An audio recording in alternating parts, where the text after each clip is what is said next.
दग्धषडध्वारण्यं दरदलितकुसुम्भसम्भृतारुण्यं कलये नवतारुण्यं कम्पातटसीम्नि किमपि कारुण्यम् अधिकाचिवर्धमानाम् अतुलां करवाणि पारणामक्ष्णोः आनन्दपाकभेदाम् अरुणिमपरिणामगर्वपल्लविताम्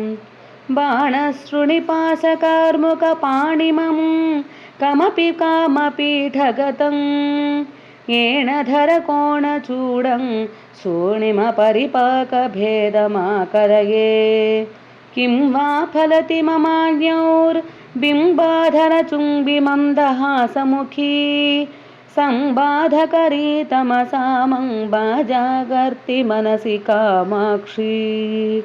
मं चे सदाशिवमये परिशिवमयललितपौष्पपर्यङ्के अधिचक्रमध्यमास्ते कामाक्षी नाम किमपि मम भाग्यम्।